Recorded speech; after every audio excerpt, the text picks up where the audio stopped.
আজকে রথ উপলক্ষে দেখো পাঁপড় ভাজা হচ্ছে, তা পাঁপড় খাবো না তাই হয়? পাঁপড় আর জিলাপি তো রথের দিন খেতেই হবে। তো দেখো কত রকমের পাঁপড় ভাজবো আজকে। এদিকে কড়াইতে তেল বসানো হয়ে গেছে, তেলটা গরমও হয়ে গেছে। এখন এক এক করে পাঁপড়টা ভেজে গরম হয়েছে নাকি দেখে নেব।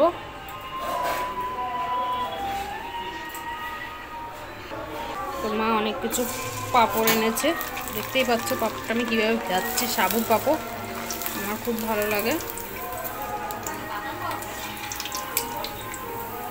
দেখতেই পারলে সুন্দর ফুলে উঠলো সাবুর পাঁপড়টা। তো এক এক করে আমি এখন সব পাঁপড়গুলো ভেজে নেব।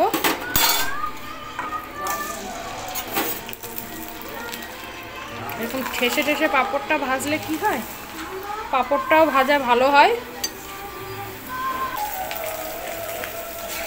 আমরা ছোটোবেলায় এই পাঁপড়গুলো খুব খেতাম, এখনও ভালোবাসি।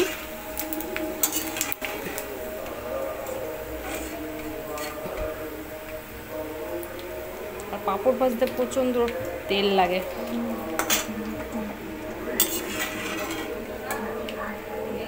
তো কে কে পাঁপড় খাবে চলে আসো, সবার নিমন্ত্রণ রইলো পাঁপড় খাওয়ার জন্য। দাও দিয়ে দাও দিয়ে দাও, ভুল করলো, একসাথে দিও না, ওভাবে দিও না, একটা ভাজা বেশি হয়ে যাবে, একটা কম হয়ে যাবে। পরে দাও পরে দাও পরে দাও, না দেবো না।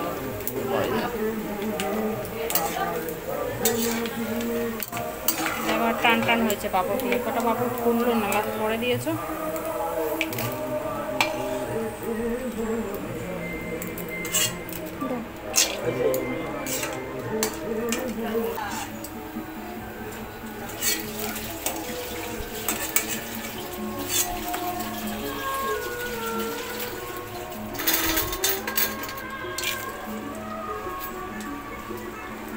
আমার এক এক করে সব পাঁপড় ভাজা হয়ে গেছে। এখন আমরা জমিয়ে খাবো জিলেপি আর পাঁপড়।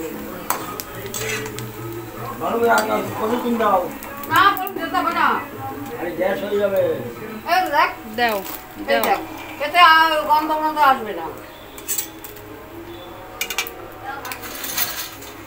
আসবে না,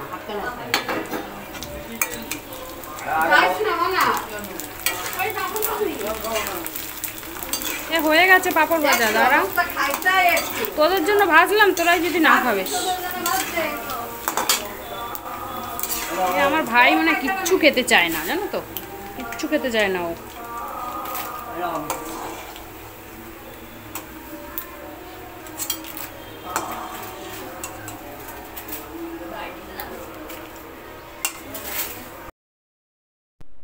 কিলো পাপড় কত টাকা? 20 টাকা 30 টাকা।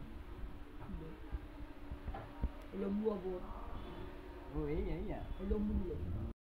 তো এখন কে কে পাঁপড় জিলেপি খাবে চলে আসো রাতের দিন। তো এখন আমরা সন্ধ্যাবেলা এগুলোই খাবো সবাই আনন্দের স্বরে।